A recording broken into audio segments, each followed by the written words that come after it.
Welcome to the Boxing Rundown. Undefeated power hitting fighter Jesus Alejandro Mono Ramos, bro. What's up, bro? So man, how you guys doing? All right, Doing all right, I'm good. All right, bro. For everybody that don't know you, bro, tell them a little bit about your career, bro. I mean, I know you, bro, and I know you're a stand-up, bro, but let them know a little bit. Well, I'm undefeated right now, 15-0 with 14 knockouts, and I debuted at a young age, 17 years old, and I'm only 20 right now. I just turned 20 last week, and I'm training hard to become a world champion at 21. That's my dream, and that's what I'm shooting for. And I know who you want to fight, bro, for that belt. All right. All right, bro. All right. So you debuted at 17. Is there why did you want to debut? Did you have amateur career or what happened, man? Because 17 is kind of young, right? Like I know that some people with pedigree will go at 17. So can you tell us a little bit about your amateur pedigree, bro? Yeah. I had like 75 amateur fights. It wasn't a lot compared to other fighters. But I felt like my style was more suited for the pros. I was sparring professional athletes at that time. A lot of them, my uncle Terrell Williams, just a lot of fighters, Adam Lopez, and I felt like my style was a lot better for the pros. So we decided to take that jump. And at 17, and we went down to Mexico because we couldn't fight here in the States, and it suited me best. Okay, let me ask you, man. Oh. Uh-huh. I was going to ask you, given the time of the pandemic and everything like that, you actually stayed incredibly busy in 2020. You had 3 fights. I know one of them actually came up in February, but the other ones came up in December and September. So how did that feel, being actually able to keep training while bigger stars and bigger names were only fighting like once, if not twice that year, while you got to actually fight 3 times last year? It was a blessing, man. When everything happened, I had a fight in April, and everything happened in March, and we didn't know when we are going to be back in the ring. We didn't know if we should stop training or we should stay busy. But we stayed in the gym, and luckily everything started coming back. In June and July. So I mean, I'm just happy I got the opportunity, to fight. We had to take a step up fight. We had to step up in competition against Esteban Garcia. And I felt like I was ready for it, and so ever since then we started stepping up in competition. Okay, now this is a question from Vargas Tribes. Ramos, where are you from, bro? Where were you growing up from, or where were you born, dude? That's what they're asking. In Casa Grande, Arizona. We're from Arizona, and my family is from Sinaloa, so we go down and visit a lot. But I was born here in Arizona. Arizona. Now, I mean, and I don't know. I think your last fight, they say you're out of Colorado right now, though, right? Or no? We did training camp in Colorado for my last fight. This fight, it was just training camp. Just training camp. Okay. So you're based in Arizona. Yes, sir. Based in Arizona. Arizona. All right. For people that don't know, what is that close to? Tucson or Phoenix? It's right in between both of them. Tucson and Phoenix. Yeah. Sale, bro. All right. So, okay. How did your nickname come about, bro? Mono. My dad, he named me Mono because of for being cute. He just said Mono cute. A lot of people think it's because of monkey, but it's just cute. Oh no, okay. There you go, man. This is cute, people. All right. So your bloodline is from Sinaloa. What part of Sinaloa, bro? Because a lot of fighters come from Sinaloa, especially El Gran Campeón. You know what I mean? Yeah, Los Mochis, from Los Mochis, Sinaloa. Yes, sir. So that's where what's his name? Travieso Arce. Travieso Arce. No, the other kid. Montiel. Montiel. Also. So yeah, also también Soto Caraz, right? So you guys like to throw chingazos, bro. You guys like to get toe to toe. Now, is that something you like to do, bro? You like to go toe to toe? Is that your style? I think my style is more of technical. I like to be smart. I like to create openings. But if I gotta go toe to toe, we'll go toe to toe. Until now, it hasn't happened. I haven't had a fighter, try to go toe to toe with me. But if it comes down to it, we'll do it. I've gotten intense sparring sessions, and I've done it before. Now, Question? yeah. Going back to your bloodline and everything and where it comes from and what you described as your type of boxing style, the old school way of thinking of what the Mexican style fighter is, blood and guts and everything like that, you being more technical. Do you think the Mexican style has evolved? Because as you see Canelo fights more technical, he's more defensive and everything. He's the biggest name in Mexican boxing right now. So do you feel that the style has evolved? Yeah, man, of course. I feel like it has. For some reason, I mean, a lot of fighters used to fight like that. A lot of great Mexican fighters used to fight like that, and that's why it was considered the Mexican style. But we got some technical fighters too, like Ricardo Finito Lopez, Juan Manuel Juan Marquez. Manuel Marquez, yeah, and even Barrera, Marco Antonio Barrera. I like to study him a lot. A lot of people consider him a brawler, but he was very, very smart in there, man. If you look at the little things, he was very smart. Talk about the one time you didn't get the knockdown. The knockout victory or a TKO victory, which was in your 10th fight, 5 fights ago. Why weren't you able to get that one? What stopped you, or what was the opponent doing so well that just didn't allow you to get that knockout victory? You know what? It was my first fight with PBC. It was my first fight fighting on TV. And in a big stage, I was fighting in little bars, little arenas in Tijuana, Agua Prieta, Culiacan. And, I came down to the Mandalay Bay, and right before I came out, I remember I saw the whole arena, and I was 18, man. I was thinking to myself, what am I doing here? Like, what am I doing at the Mandalay Bay? And I don't know, man. A lot of things were in my mind. I had the butterflies. I mean, I'm not gonna make excuses. My opponent was tough, and I was only in there for 4 rounds. I think I didn't have enough time. I was fighting 6 rounders, and I was only there for 4 rounds. So all that kind of got to me. I had that pressure. You're only in here for 4 rounds. I think kind of rushed everything, but no excuses. Kevin Sachs was tough, and I took my hat off to him. I think a follow-up question to that was from Albert Vasquez. Says, Mr. Ramos, what did you learn from your first fight going the distance? What did you learn? I learned that you can't look for a knockout, man. I think I was looking for it a little too much. Like I said, I felt the pressure of it being a 4-rounder. I had to do everything quick, so I was kind of rushing everything. And it was mainly that. Ever since that fight, I've been taking my time a little more, and like I said, setting things up. Let me just answer a question. Somebody asked, where's Stacks? Robert Garcia. I don't know where he is, bro. We don't know if he is still traveling back from Texas or not, but he got the invite to be on the Zoom. Or, he also could be celebrating his loved one. You know what I mean? Today was the birthday, right? So big shout outs to Stacks wherever he is, man. So, you know what I mean? Respects to him. I'm gonna say he's recovering from Texas because he looked like he was having a lot of fun. That's what I'm gonna say, bro. There you go. He's hungover, bro. There you go. Damn, I said recovering, not hungover, dog. Relax. 2 different versions, bro. All right, man. Hey, so tell us a little bit about the beef with your Dennis Ugas, man. How did that beef come about?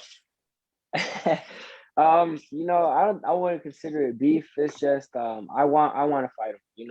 Le traes ganas, bro. La neta, dog. Just say it, dude. You know what I mean? Yeah. He beat my uncle. He beat my uncle in September. And I want that belt.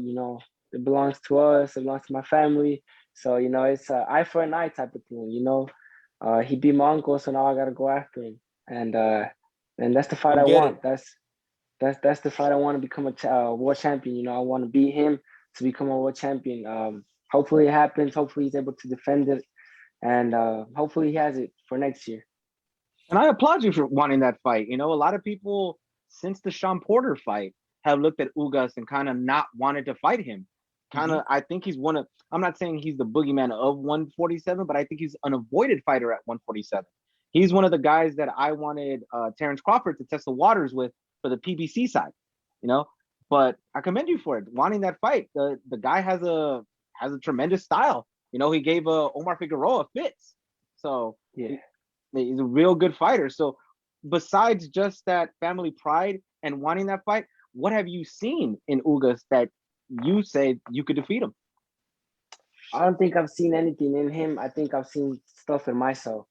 You know, I've sparred Terrence Crawford, I've sparred Maurice Hooker, Robert Brandt, Steven Nelson. A lot of talent, man. A lot of talent. And I've seen what I can do in there.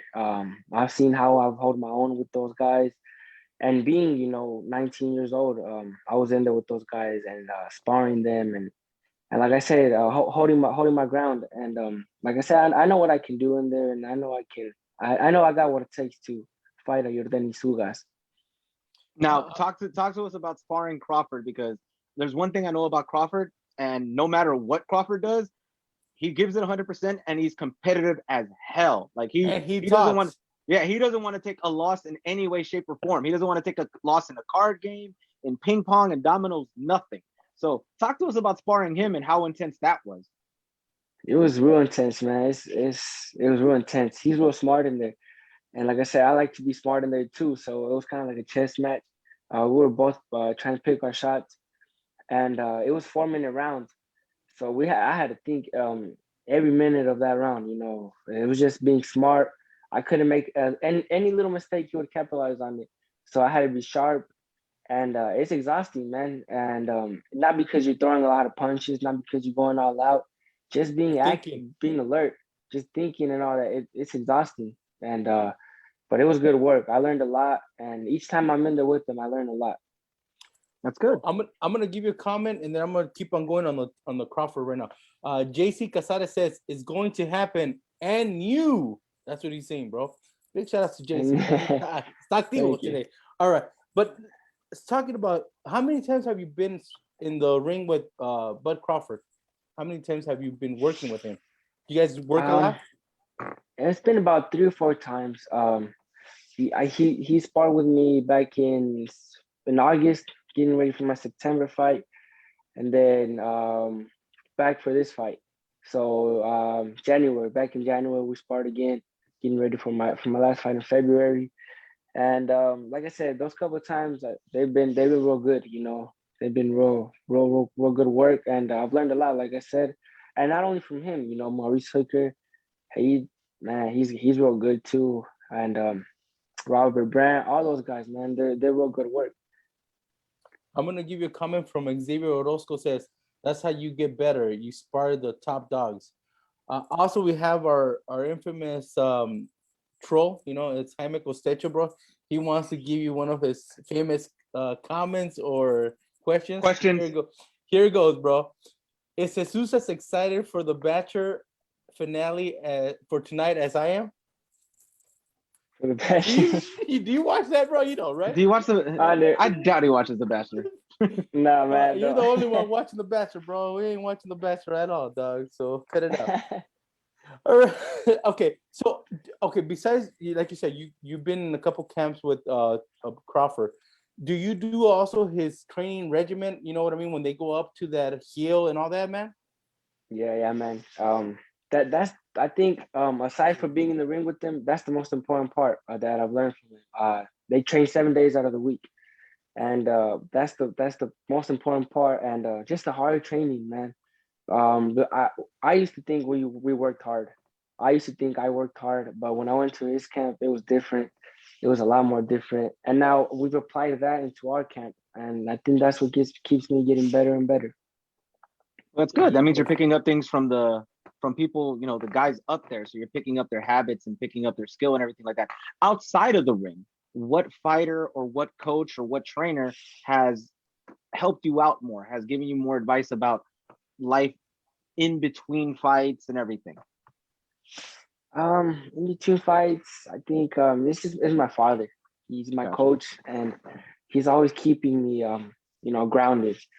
We know after each fight, we're happy after each win, but we know that's not what we want. We're gonna celebrate after we get that belt. So as of right now, we're back to work. After my last fight, we didn't take a break. We came back straight to work. It was only 2 rounds, so straight back into camp. In the morning and in the afternoons. And I think that's the main man. That's keeping me grounded, that's keeping me focused, and he's my dad, man. Hey, dile a Billy Joe Saunders, bro. Tell him, bro. He needs to get going, too. You know, this guy didn't take a. Okay, so Sunday you took off, but Monday you were back in camp. Damn, Monday bro. we're back in camp. Yes, Hey, sir. that's bravo, bro. We can't. Fred and I can't do that, bro. We have to do 5 days a week, bro. 5 days a week, right? Training can't do 7 days a week, bro. Come on, Yeah. No, no, I cannot. No. All right, Never. man. You said your uncle's a fighter. Your dad's the one that keeps you grounded. He's your trainer. Did your dad fight before? Was he a professional fighter? He wasn't pro. No, he fought amateur, just amateur, and then he started training us. And that was it. You know. So he trains you and your uncle? Yeah, me and my uncle. Yeah. Anybody else in the family that likes to throw blows? I got my little brothers. Yeah, they're little. They're coming up. How old, bro? How old? I got a 14-year-old little brother and then 11-year-old. Okay, so they're in the amateur. They're in the amateur game right now. They're trying to get in the amateur game. Yeah, yeah. They start. That's good. That's good. Now, and I'm gonna tell you because I seen the videos, bro. Nah, when you fight in Tijuana, when you fight everywhere else in Mexico, I've seen as regular rings. But somebody showed me a video of a fight in either Los Mochis or Culiacan, bro. And that ring was tiny, bro. Did you have that experience when you fought over there in Culiacan, bro? Was it a tiny ring? It looks like only 2 people fit in there, bro. Like I was like, what the hell? in Culiacan, no. When I fought in Culiacan, it was good. I fought in Rocky Point, man, one time, and it was tough. It was a little ring, and it was destroyed. It was outside, man, so the sun was hitting it all the time. I was horrible. That was a horrible experience. But fighting in Mexico, that's how it was. Sometimes you'd weigh in one day, and you have an opponent, you weigh in, you do the face off, and the next day when you fight, it's a completely different guy. So it was tough, man. It was something different. So when I came here, it was all good, bro. You're professional. like, all right, It was professional, bro. Now, Yeah. explain that. Explain Yeah, that's that. what I'm gonna say, bro. No, like, yo, explain how they actually went to you and say, you know what? I know you weighed in versus somebody yesterday, but here's this guy, and that's who you're fighting now. How did that work? I don't even think they told them, bro.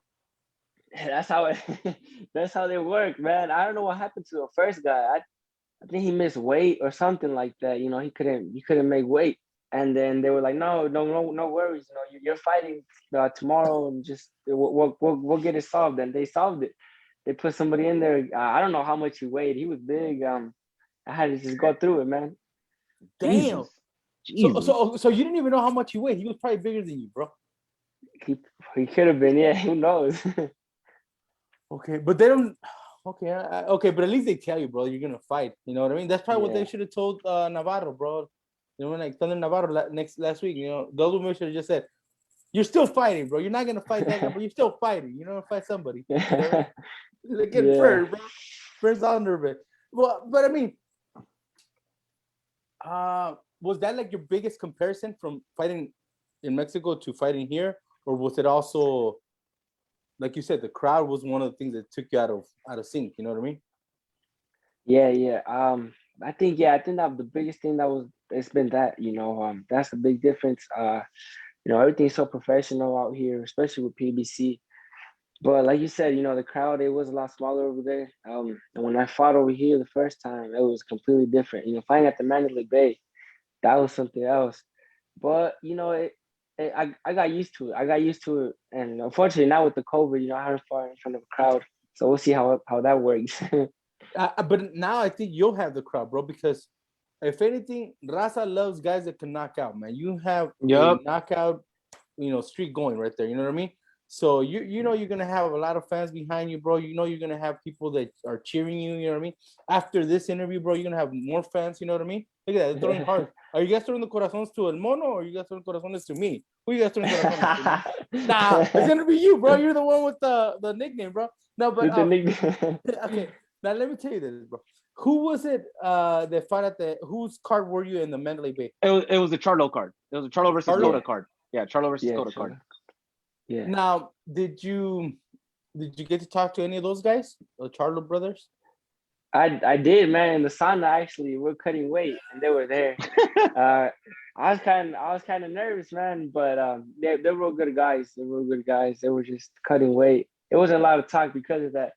we were kind of just, oh, how you doing, man? So you ready? But it was just small talk, man. All right. Hey, they're intense with their small talk too. The way they talk on camera or anything like that, that's how they talk all the time. All the So time?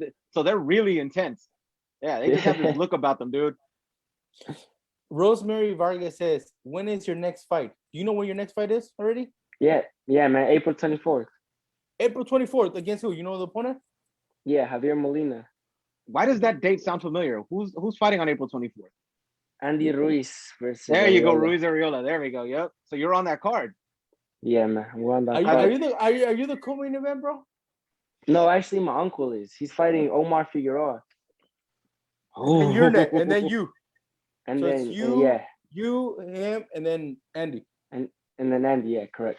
Damn. Now have they told you the venue? No, not yet, man. We're still waiting. It's either Texas Damn. or LA.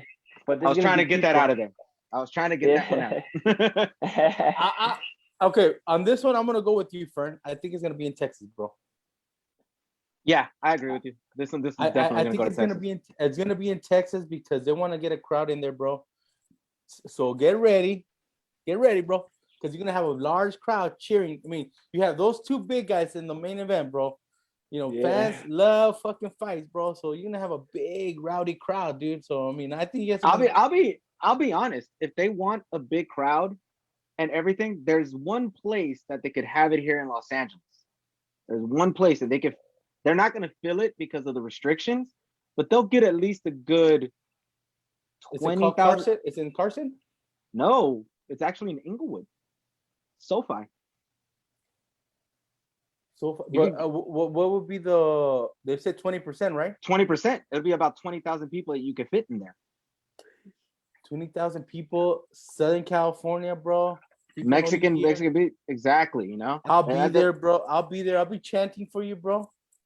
Yeah, sure. We'll see where it is. I'm just speculating though, because shit, there's some places here that we can have fights. I hope you're right on that one, bro. I hope you're right. All right, so Molina is a guy that has a lot of experience, bro. That's a big step of fight for you. Now, are you guys friends? Have you guys ever talked before or no? No, I've never talked to him, but I've seen this movie. You know, growing up, I like to watch this movie, the Born and Bred movie, and it's crazy now. You know, I'm fighting him. I feel like he's a good guy. You know, like you said, it's a big step up fight, but you know, I'm calling out Ugas, so I have to start proving myself against these fighters. Exactly. It's mandatory, so I'm willing to step up. Now, are you one of those fighters that needs to have a beef with the opponent or needs to have that bad blood in order to get going? Because it seems like you said he's a nice guy, you know what I mean? So, or you're just a nice guy like Manny Pacquiao. He loved every opponent, you know what I mean? But then he put a hurting on him, you know what I mean? So, yeah, man. I don't need to beef with them. As long as he's in the ring with me, you know, I gotta knock him out. That's it. I had to knock him out, and that's my only mission. But you know, after the fight, we can be friends. So okay, so you don't talk to him before, nothing, nada. He's like, you know, if he wants to talk, we can talk. But in the ring, like I said, it's fair boxing. all right, got you, bro. Let me see. I had somebody say, I'm from El Paso, Texas. The lady Rosemary Vargas said, I'm from El Paso, Texas. Residing in LA, we'll be supporting Jesus. All right, big shout outs to Jesus right there from Rosemary Vargas. All right. Now you keep on bringing up the KO. Is that something you want to keep going for, or you just want to work it, and if you get a decision again, you'll be fine with it? Because you said you want to knock them out, bro. So it's like sometimes people get so how can I say it? They get so attached to the knockout that they sometimes forget that, you know, let me work some of my skills out. You know what I mean? Yeah, of course. And I'm not looking for the KO. You know, like I said, I learned that in my fight with Kevin Shatz. And I think up until now, I have never looked for a knockout. You know, in my last fight, I was taking my time. I was, you know, and they were the commentators doing said I was getting back down. You know, I was getting walked down, and I was just taking my time. I was just trying to figure him out, and the knockout came. You know, I think I have that kind of power. And for this fight, it's the same thing. We're gonna work him. He's a tough guy. He's never been knocked out. So for me to do that is gonna be a big accomplishment. But my only goal is to beat him and look good. You know, I gotta beat him and look good. And if I can get some rounds in, that's even better for me. How's it gonna feel to actually have, the Ramos family on such a big undercard, on such a big event? It's Chris Arreola versus Andy Ruiz, a fight that's been talked about for a while. A lot of people want to see that fight, especially in the Hispanic community. We definitely know about both those fighters. So the fact that the Ramos family is going to be predominantly shown on that card, how does it feel? Man, it's big, it's real big. It's a Mexican versus Mexican card, basically, my uncle versus Figueroa, me versus Molina, and of course the main event. It's something big for us, and we're definitely getting ready for it. I feel like I said, I'm taking a big step up. My uncle, he's fighting for to get another title shot. Mm-hmm. So we're taking it very, very seriously, and we're hoping to make the best out of that night, man. Now, and I think PBC is banking on the right card, bro. Like he said, man, it's Mexicans versus Mexicans. You know what I mean? So that's gonna be I don't know what they call it. What do they have a name for it? Because they should call it chingazos, bro. Because that's all there's gonna be. That's all there's gonna be in that card, bro. Now let me ask you this, bro. If your uncle, beats Figueroa, right, and he becomes a mandatory for Ugas, would you be upset, bro, if he gets the title back instead of you, bro? No, of course not, man. Of course not. If he can get revenge, right? Yeah. If he can get revenge, that's good, man. That's what we want. That's the only thing we want. We want the belt. Any Ramos that gets and gets back the title, it's okay. It's okay, yes, sir. That's it. I just want to clear because people were saying that we're the ones that are starting that beef with Ugas, man. I'm not. I'm just saying, he has it. Yeah, he wants it. Yeah. Tony, I know, but we're just speculating that SoFi could be a venue, right? I have no problem going to Texas, especially after what I saw Stacks have fun this weekend. I definitely want to go to Texas for that, especially for that card. Go hang out with Nancy and everything like that. Get to know Texas. April 24th. Oh, dude, that's already I have my second shot.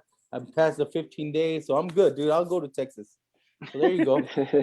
No, I'm just saying, bro. Other than no San Mascara, bro. So you gotta be careful. You know what I mean? Yeah. There you go. All right. So, how does 2021 look for you, bro? This year, we want more fights like the Javier Molina fight. God willing, everything goes good April 24th. We come out clean, hopefully with the victory. Want to come back in June. Stay active, man. We want 5 fights. This year is a year that I earn a title shot. I don't want anything given. I want to earn it. And I'm taking these fights like Javier Molina, these big step up fights, like you said, because I want the recognition. I want the fans to want that fight. Not just me. I want everyone to want the Ugas fight. And I mean, it's happening. A lot of people want me against tougher competition. And I'm young. I could have chosen, take it easy, just build up.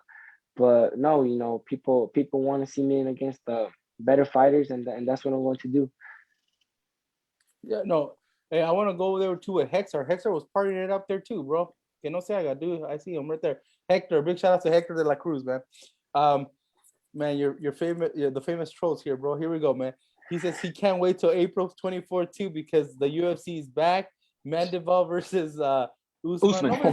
Nobody's gonna see that, bro. Even if it has a full crowd, bro. You're talking about Andy Ruiz versus Chris Arreola. You're talking about Javier Molina versus Jesus Ramos, bro. You're talking about Abel Ramos versus Omar Figueroa. Omar Figueroa, man. Come on, bro. Boxing wins that night. Boxing beats the UFC that night. And I'm going to put money. And this one's going to be a pay-per-view, dude. So pay-per-view versus is that one going to be pay-per-view too or no? UFC's pay-per-view as well, yeah. Okay, so let's put something, me and Jaime Cosecho, let's bet something, bro, that boxing wins that night, bro. I'm putting my money on boxing. No. Don't even put your money up. Okay, put your money up if you lose. If you win, though, Jaime Costecho needs to show us who he really is. Hey, I'll bring him on the show, bro. I'll bring him on the show. There you go. All right, we'll do that. Here we go, bro. All right. So, but see, that's how much confidence we have on you guys, brother. You guys are gonna take that night. You know what I mean, from them. Now you said something about you want to earn the title shot, right? Now let me ask you this. And I kind of I've been hinting at you going after Ugas, but if everything works out in 2021, like you say, you earn your title shot. Besides Ugas, right? Let's just say maybe Abel Ramos ends up getting that fight. Who's somebody else you would want to go after in the division?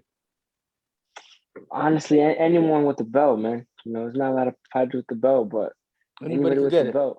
Yeah, I want the belt, and that's the most important part. You know, I feel like if it was Ugas, it was gonna have more significance because you know he beat my uncle. But if not, you know, I just want the belt. That's what I want. Because you guys have all the belts. PBC has all the belts except for Crawford. Crawford, yeah. But I mean, you have Errol Spence there. You have Ugas. You know what I mean?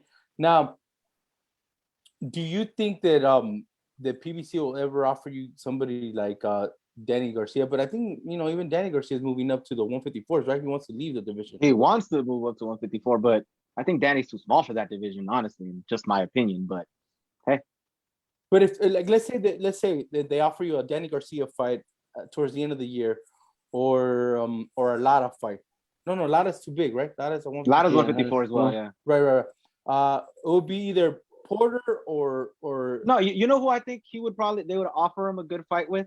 It would probably be one of these two guys, Adrian Granados or Josecito Lopez. Okay, if they give you one of the two guys at the end of the year, would you be good with that? Yeah, of course. Yeah, of course. Granados, he's a friend, you know, but business is business. Come on, you're throwing the homie in there, bro. How close are you and Granados? He was in the camp with us for the February fight. Oh, yeah, he was working with Maurice Hooker. But I mean, you know, business is business, and if you know we're both able to feed our families off that fight, then let's do it. You know what, man? I like your attitude, bro. You know, I like your attitude, bro. You know what big name I think Ramos would be good against, and it'd be a nice fight to watch. You already know the name I'm about to throw out at 147. Doesn't have a title, but Adrian Broner. Damn, bro. Adrian Broner. That'd be a good one. That would be a good one. Damn, bro. ¿Te lo quieres chingar, bro? What? That'd be a good fight. Yeah, it'd be a good fight. Damn, bro. But you think he'll do 140, 147? Because he wants to go to 140, bro. Oh, we'll see if we can make it. That's the thing. If he can make 140, then he'll stay there. But I doubt he can. But hey, we'll see. Okay, but 147, Broner versus Ramos would be good. Okay, would he get under your skin though, bro? No, man. You know what? Training with Crawford and them, I've learned how to handle it. You know, especially with Maurice Hooker. In sparrings, you know, he talks a lot and all that. So I had to learn how to get over that. He talks more than Adrian than Terrence? Then yeah. Hooker does, yeah. Wow. Yeah. All right. He's funny. He's funny. Yeah, no. Yeah, we'll say that at Vargas tried. We'll get that. That's the end, actually. Yeah, bro. Come on, man. You throw it in here, bro. Come on, bro. You trying to hurt us right now? Bro, quiero llorar. All right. So, what's the goal for Ramos, bro? What is the goal for El Mono Ramos, bro? The ultimate goal, you know, of course, being champion at 21, and take over the 147 division. I feel like I'm growing still. I feel like I'm only 20 years old. I feel like I'm still growing. I can feel it in my body. I think I can move up to 154. 160, maybe even 168. So, you know, I want to take my time and start getting my titles, you know, at 147, 154. My plan was originally to do it at 140, but I outgrew that division pretty fast. Yeah. So, you know, 147 is good. 154 and 160, man. How tall are you? I'm 5'11". Oh, me ganas, bro. You're taller than me. By a lot, bro. No, I'm just messing. But no, let me ask you. Okay, so when they say, you know, have you heard this term, man strength? You have not hit the man strength yet. Yeah, no, and I feel that. And he's knocking everybody out. He's knocking everybody out, bro. He hasn't got the man strength. Fuck, bro. But get ready, 147. This guy is still growing. Dude, he'll hit you guys with that shit. All right. Okay, let me ask you this. I was gonna hit you up with something else, but what's the punch that you love to throw? You know, I like my overhand left. You know, if I couldn't throw anything else, and you know I can only throw that shot, I would depend on it. You know, I think I can knock somebody out with that overhand left. I think your pops is in here, Jesus Ramos Jr., right? That's your dad? Yeah. Jesus Ramos? Yes. Le gusta la pelea, bro. He likes it with Broner, bro. Simón con Broner. Oops. Hey, that's Oops. saying that, bro. I didn't start anything. Just know that I didn't start shit. Okay. All right. Let's do this. I'm gonna cut you a deal, bro. I do matchmaking Mondays every Monday. So after your fight with Molina, depending on the outcome, I'll throw that fight against Broner. I'll throw the hook. I'll see what. Let's see what happens, bro. You know what I mean? I can throw it out there. Yeah. I tell your dad, I'll throw it out there, bro. Let's see what happens, bro. But okay. Let me ask you this. Growing up, and even now, what's your favorite fight to go back and watch? Everybody has like a fight that they just, if they're down in the dumps and they want to watch a fight and they just want to feel better, they're like, you know what? I'm gonna turn this fight on right now. I already know how I get. What's your favorite fight to watch? Barrera versus Morales, the first one, or Barrera versus Nassim Hamed. Either one, always. So you're a technical fighter, bro. I think you're technical, dude. He just loves have technical. fucking He said it. bro. Yeah, that's what I'm saying. Because he's talking about technicians, bro. Yeah, man. Barrera a lot completely. of people, Go ahead. Sorry about that. Yeah, a lot of people think I'm just power puncher, but no, I mean I think I like to set my stuff up, and it's my style, really.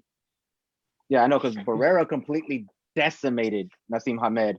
Technically, that fight is just a complete brutal beatdown. Yeah, So he's real smart. All right, I'm gonna do 2 questions from the fans because fans are trying to top you. Turn. Here we go. Oh God. Tony Sandoval says, "Would you be down for a fight with in the 147s with Boots Ennis or Virgil Ortiz Jr.?" Yeah, man. Of course, I think those are the top guys coming up right now, and I think at some point it's gonna be like Spence versus Crawford. Those guys trying to get fight. I think that's how we're gonna be. Cut it out, bro, because I'm gonna ask you that question. You keep on bringing it up too, bro. So I'm gonna ask you because you bring it up. All right, the next one is this guy, Vargas Stripes. Have you ever landed an overhand left on Terrence Crawford? An overhand left? I don't think so. Not an overhand left. No, Vargas. There you go. He answered your question, bro. Okay, Fern, you have a question? Yeah, actually, I was gonna ask you. We were talking about the people that you sparred. Hooker, T-Bud, and everything like that. You're not giving much information other than just, they talk a lot. It's good work, this, that, and the third. Do you feel that's how sparring sessions and sparring wars should be? Because, there's a crap load of videos out there with fighters showing them knocking people out and honestly doing a disservice to their sparring partners. So do you feel that sparring sessions and everything like that should be discussed kind of like how you're talking about it? Yeah, of course, man. I feel like they're giving you work, especially me coming up. They're giving me work. They're helping me get ready for that next level. And I mean, for me to just put videos out there, or, stuff where I'm looking good, I think that's extremely disrespectful because I think that's how it is right now. A lot of fighters post 15-second clips where they look good, but I mean the sparrings go 6-8 rounds, and who knows how that went.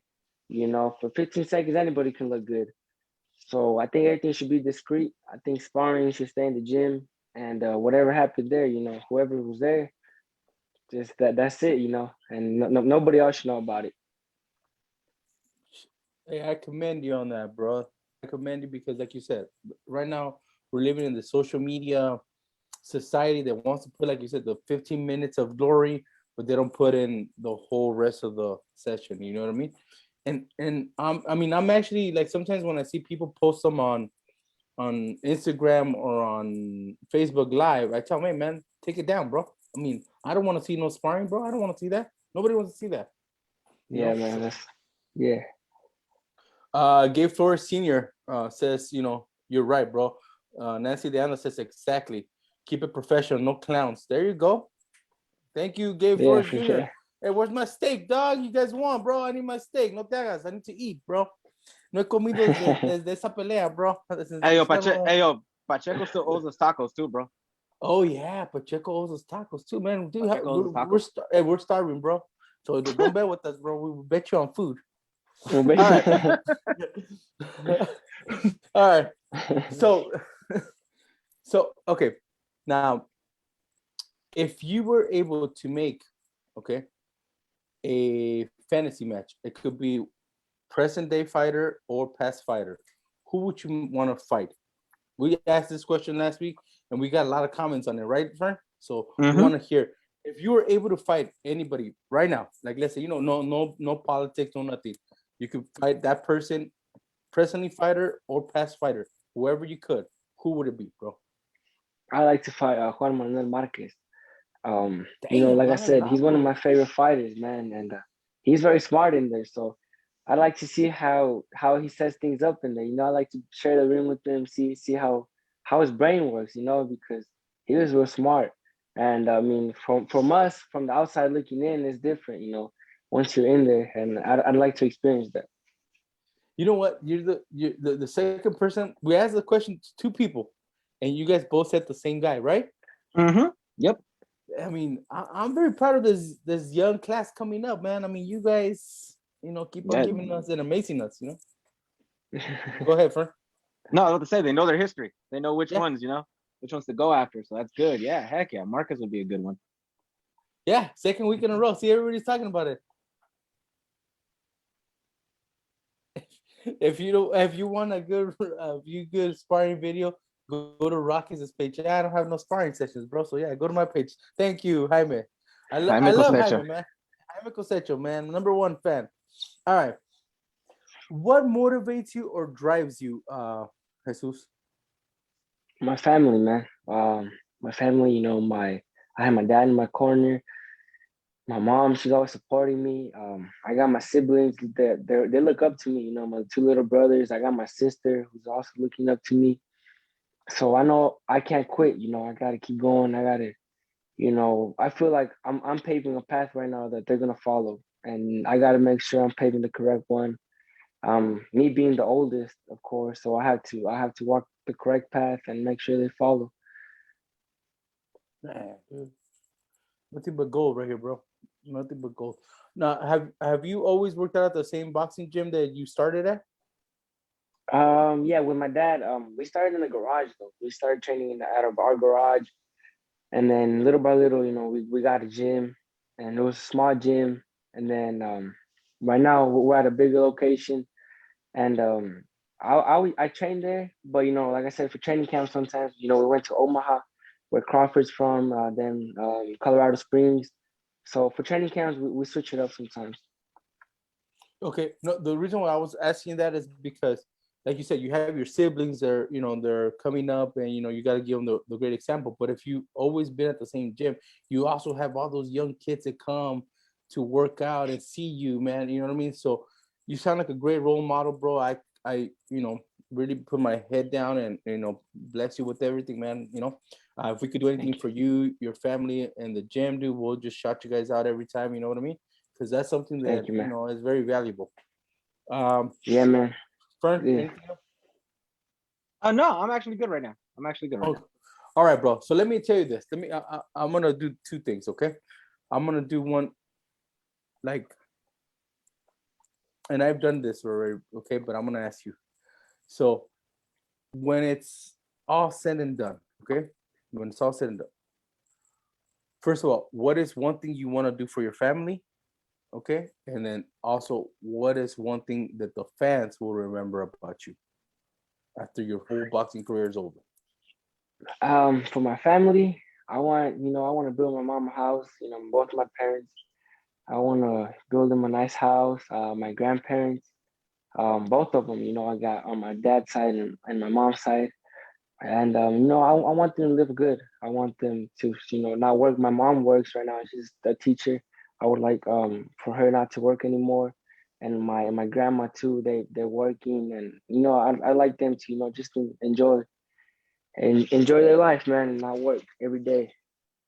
And so I kind of have that on me, I kind of put that pressure on me, like my mom's depending on me, my grandma's depending on me. I had to, stay focused. And for your second question, the fans, they're gonna remember of me is that I always wanted to fight the best. I'm not here looking for fame. I'm not looking to have 10,000 followers, 20,000 followers on Instagram. I'm not looking for none of that, man. I'm looking for respect. I'm looking to get all the belts. I'm looking to get respect in boxing. For when I retire, I want people, to know my name, kind of like how Barrera comes up, how Morales comes up. how Mayweather comes up. I want my name to come up with those guys too. And that's what I'm working hard for. Sean Quinn says, humble kid, he's gonna be a champion, no doubt. How do you feel when you hear that, bro? I'm very humbled. I'm very humbled with all the support.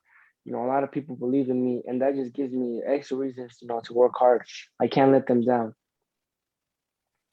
Gabe Flores Sr. says, sounds like a great kid. Set your standards high, champ. So I guess he said, great kid, set your standards high, kid. That's what he's saying. Thank you, man. I appreciate it.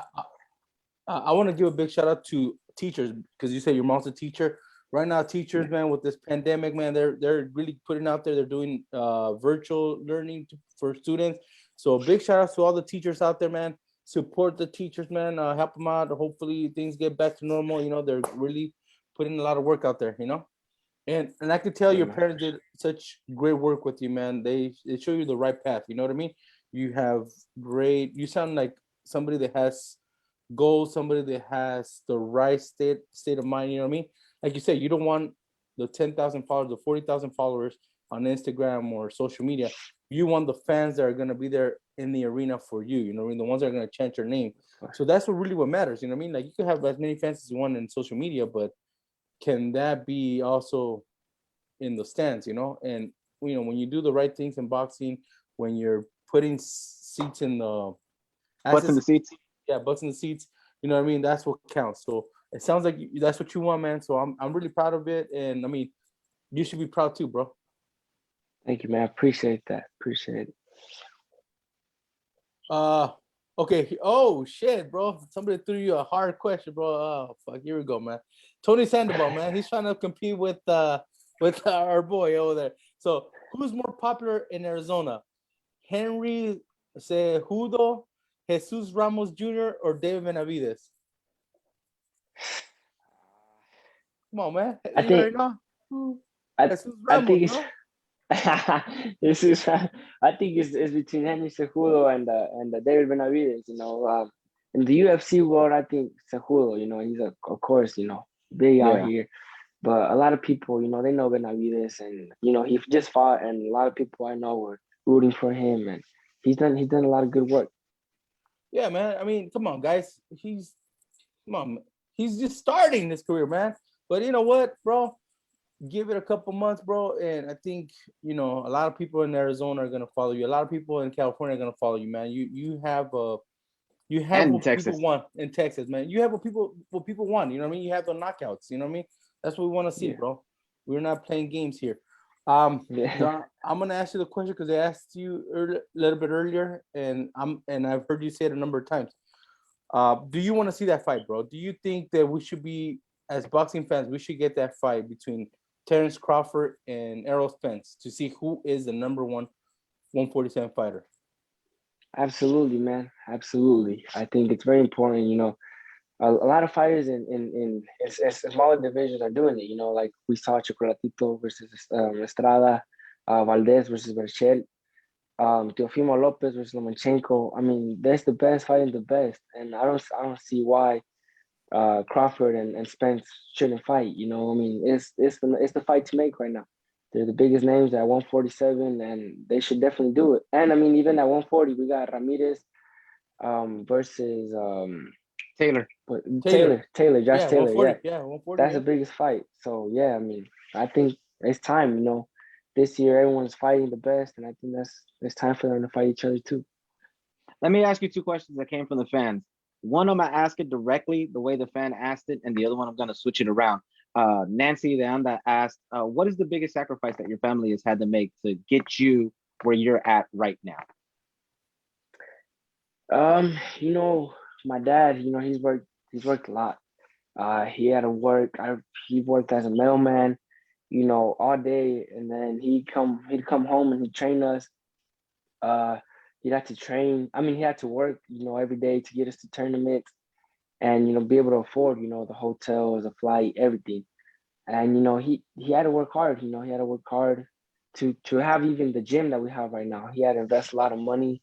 While he had to support my other siblings, my family. You know, he had to feed all of us. And at the same time, he was following his dreams. And you know, that's the biggest sacrifice for all of us. I mean, and there's a lot of sacrifices that we've all made, you know, but that's the biggest one. And the other question is, this one's a two-parter, and I'll ask the way the fan asked it. But my version of it is, do you feel fighters nowadays put more importance to the zero on that loss column? Do you feel that think, zero is hold more sacred thanks to what Mayweather did, or do you feel more legendary fighters that have losses like the Barrera, the Morales, and everything hold more water? What's your thought on the zero? I mean, yeah, like you said, it's important, you know, because I mean, no one wants to lose, nobody wants to lose, but I think at some point, once you start getting to that level, you gotta take chances, you know. You got like Crawford and Spence, they gotta take the chances, you know, to make those fights, you know. And who knows, maybe there's a trilogy, and now they go down as legends, kind of like with Barrera and Morales, you know. And back then it didn't matter, you know, they were fighting the best, and you know sometimes they'd lose, but then they'd come back, and I mean I think that's the way it should be, really. With that said, and now I'm gonna ask it the way Vargas tried to ask the question. Would you be willing to be part of one of those historic nights where you have one of those all-out wars, but you're on the losing end, losing your zero? Would you be willing to be part of something like that? Yeah, of course, of course. You know, I think I'm risking it all. You know, like I said earlier, calling out Ugas because he's such experience. He's more experienced. You know, he's a top dog right now at 147, and I'm willing to risk it all. You know, just for my dream of becoming a world champion at 21. And you know, I'm willing to do it. And as long as I go down the history books as a legend, that's a win for me too. Hey, he says he's willing to do it just to go for, you know, he's taking the set, bro. But nah, bro, you're also taking it because you want to take back that title, dog. Cut it out. All right. Anything else you want to say, bro? You know, just a big thank you to everyone, you know, to everyone commenting, you guys for taking your time, and anyone that supports, man. I You're not appreciate, going you anywhere, know, bro. every You're not single going anywhere yet. You're we're not not going anywhere. We're just done with the yeah. interview, bro. There's still some other stuff that you got to jump in with us, dude. But no. What I'm saying is, if you have anything else you want to say, you want to give out any shout outs to any of your sponsors, any of the family, anybody? You know, my dad is, if he's still in the comment section, you know, shout out to him. Shout out to my mom, everybody in the family, my uncle Jesus Ramos. I also got a good sponsor in Kaizen Collision Centers here in town. I mean, here in Arizona. You know, he's helped out a lot in many of my camps, and I thank him for that. Share your social media handles, man. Let the fans know where they can follow you. Get to see videos about you on Instagram, Twitter, and all that stuff. Let them know where they could get that information from you. Instagram is Jesus Ramos Jr. _ Facebook just Jesus Ramos Jr. And same thing on Twitter, just Jesus Ramos Jr. Órale. Eso mismo no. That's what your dad said, bro. Your dad's still there, bro. Big shout out to your dad, man. Hey, what's the name of the gym you guys have? Ramos Boxing Academy. Hey, don't forget, guys, if you guys are in Arizona, go to Ramos Boxing Academy. You guys are taking people in right now, man? Yes, sir. Yes, sir. So if you guys want to get some training, you guys want to get some knowledge in boxing, make sure you guys sign up. You know, Ramos Boxing Academy in Arizona, guys. All right. Here we go. Let's do this. All right, bro. You're gonna help with the predictions. So let's get ready. All right. Thursday night. It's gonna be on NBC, correct? NBC Sports. Correct. Okay. From that slippery ring they have in Puerto Rico. In Puerto Rico.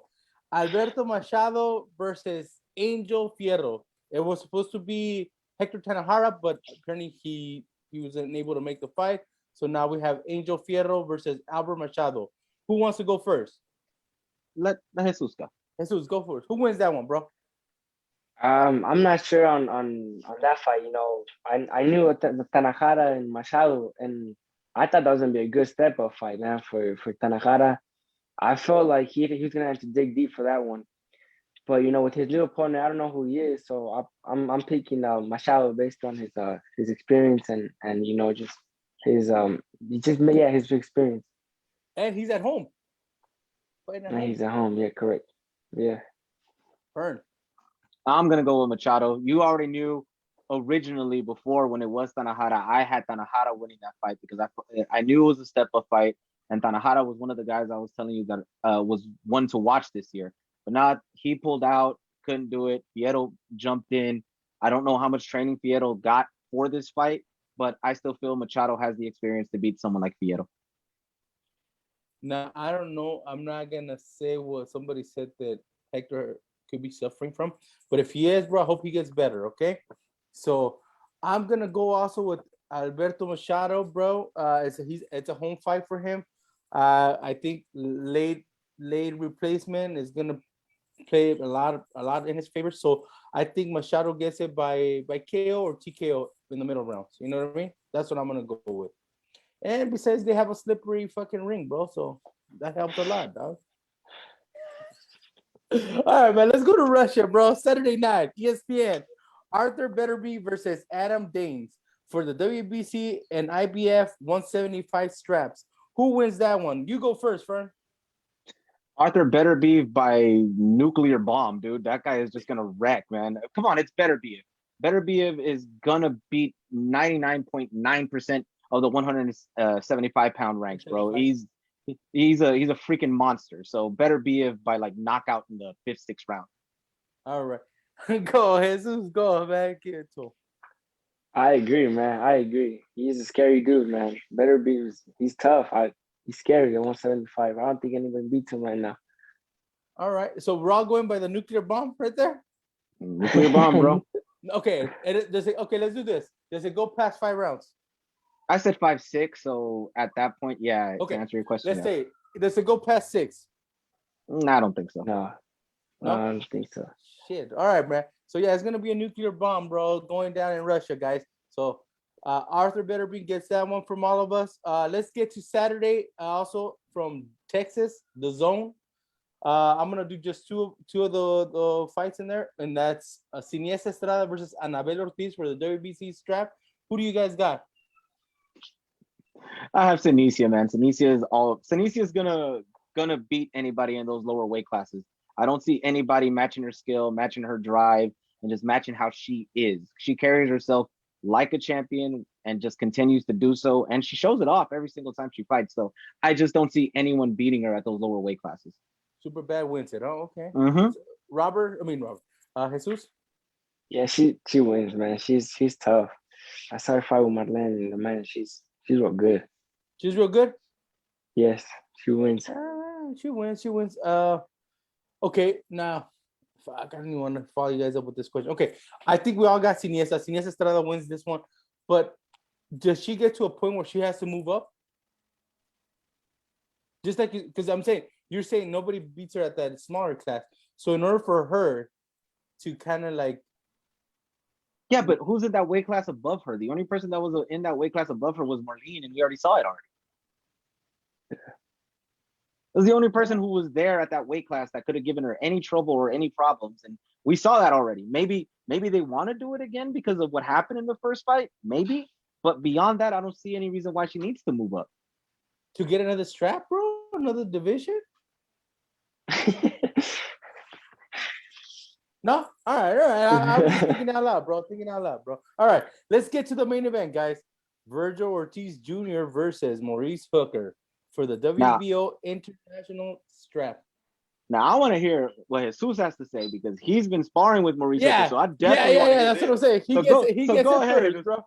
Go ahead, Jesus. I gotta go with my boy, man, Maurice Hooker. He's been training hard, man. Since I did training camp in December out there in Colorado Springs, and he was out there already working hard. And I feel like he's got more experience. I feel like Virgil Ortiz is strong. He hits hard, but we saw a glimpse of his conditioning with Orozco. He's kind of gassing out, man. He was kind of gassing out. And I think if that's the case with Hooker, I think Hooker's gonna take advantage, and Hooker can work the body, and he's got a long right hand, and I feel like he's longer than Virgil Ortiz. So if Ortiz tries to come in, he's gonna get caught with that right hand, and he's got to be careful. And we never seen how Ortiz reacts to a big power puncher. So I think Hooker can pull it off, man. I think Hooker's got what it takes to pull it off. Go for I think well, they're in the same camp, so it doesn't really it makes perfect sense. But I think Ortiz and has that Ramirez now it makes sense. But last week has that when Ramirez Stacks has was that saying Ramirez. chocolatito. No. I was talking about Jose Ramirez beating Maurice Hooker, and they're both in the same camp. They're in the Robert Garcia camp.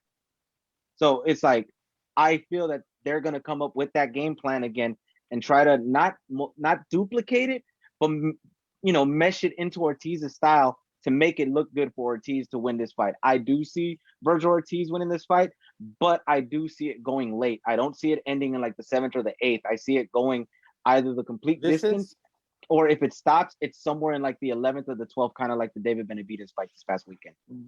But see, if that were to happen, if they would try to blend in the Ramirez style, I think that was not good for Virgil Ortiz, because Ramirez throws and throws, and I think Ortiz likes to set his punches up a little more to where he hurts his opponent, and Ramirez likes to throw a lot. So I don't see if he can do that. I don't think it would help him. I don't think it's the style.